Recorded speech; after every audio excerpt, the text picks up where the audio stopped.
Hello, welcome to my channel. If you're new here, hit the subscribe button. But yeah, let's get into this video. So, as you notice, the title is Letter to My Birth Parents. What inspired me to write this letter/poem is that after having my daughter, I thought a lot more of my birth mom and my parents and my past experiences in childhood. And a little background: I was born in Bryansk, Russia. Then I went to an orphanage, and then I was adopted by an American couple and moved to Northern Virginia near Washington, D.C. And after having my daughter, I thought of my birth parents a lot more, having flashbacks of my childhood. So it didn't really start hitting me until I had my daughter. And my daughter just turned 2. So I thought a good way of expressing how I've been feeling and the memories that keep popping out, and questions that I had, I thought, why not write my birth parents a letter? You know, a letter that they may never see, they may never hear, but I am someone that believes in heaven. I believe in afterlife. And so, maybe they will hear it somehow, some way. So, but yeah, let's get into it. Where to begin? Where to even start?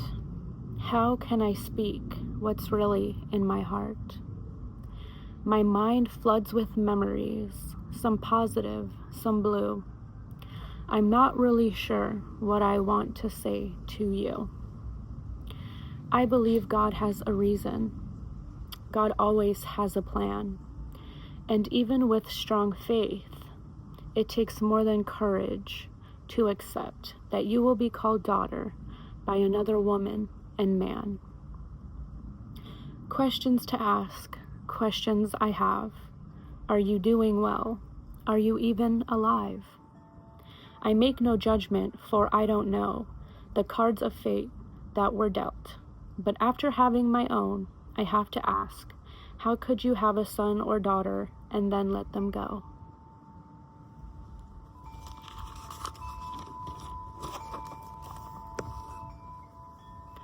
I remember you visiting.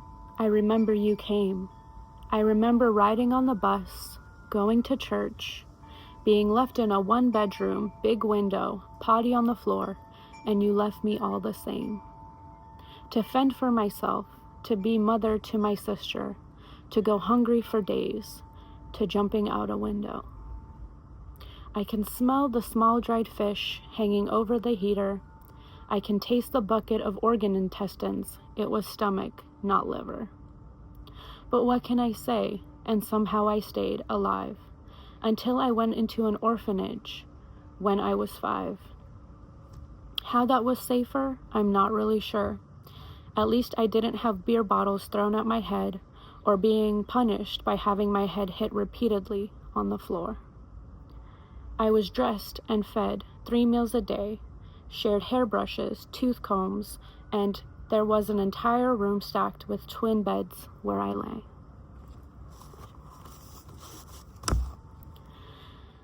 So, Mother, how are you doing? Are you still around to say? Are you still prioritizing bottles before running away? How is it that at my young age I knew to dress my sister while you were running off with some other mister? So, Father, how are you? Still around? Passed out on the floor? After coming in late at night, scaring me so bad? I had to climb the counter and sleep in a cupboard right by the door. After being adopted, I didn't think of y'all much, unless brought up in conversation or teachers, doctors, psychiatrists asked me such. I never felt I was traumatized or that what happened affected me much, but after having my daughter and having a health scare, I realized I was affected a lot. Bringing in groceries I could barely afford, I wondered about you and realized, is this similar to what you went through?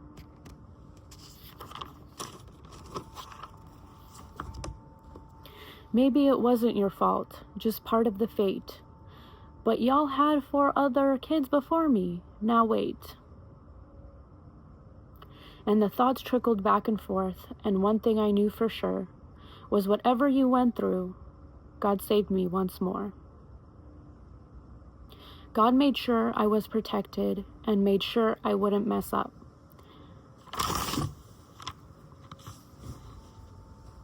The health scare was a blessing in disguise.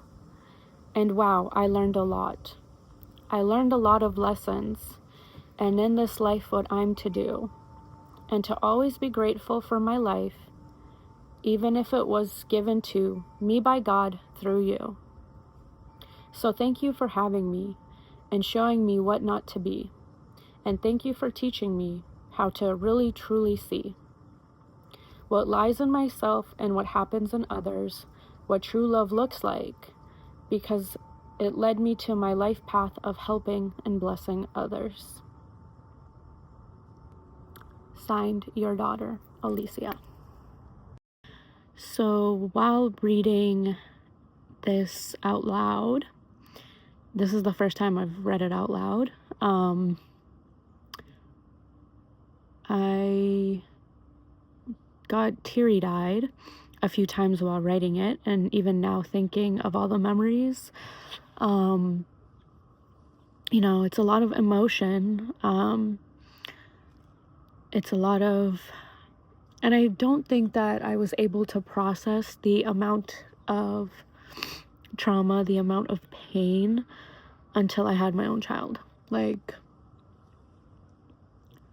I wasn't ready to process it. I couldn't process it from a child's point of view or a parent's point of view or any kind of point of view until now, until after having my daughter. So, but I'm ready to release that. I'm ready to accept it. I'm ready to acknowledge it. I'm ready to honor what has happened because it obviously led me to the place I'm supposed to be in my life. And I see the good in it. I see that it was a necessary evil. And I see that God brought me through it.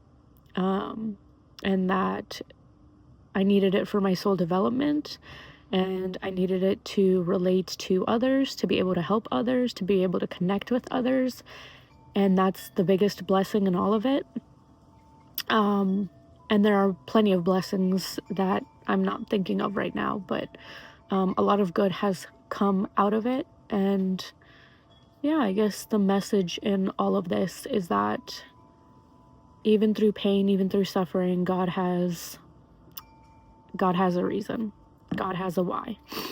And we may not understand it, and we may never understand it until, we go to heaven. But yeah, this was my experience. If you watched the whole thing, thank you. But yeah, I felt I should make this video. I know that there's a lot of kids out there that are adopted that probably don't even remember their family members, that probably don't even remember their siblings, don't know anything about the history. I was fortunate enough where I remember what my mother looked like. I remember what my father looked like. I remember what my siblings looked like. I, have those memories, and I'm thankful for that. I have memories up until I was 6.5 when I got adopted. So thankfully I don't have that identity crisis that a lot of adopted children do have. And kind of wondering, like, I don't have those thoughts wondering of what my parents looked like. I don't have the thoughts of what did I have siblings? What did my siblings look like? I don't have those questions. I just have answers, and a lot of those answers aren't pleasant. A lot of those memories aren't great. But it is, they are what make me who I am today. So yeah, my past really motivates me, which somebody said that to me like 2 months ago, like, oh yeah, your past really motivates you. And I was like, yeah, it does. That's right. It really does. So thank you guys for watching my video. Thank you for supporting, liking, sharing, commenting. And I'll see you guys next time. Thank you. Bye.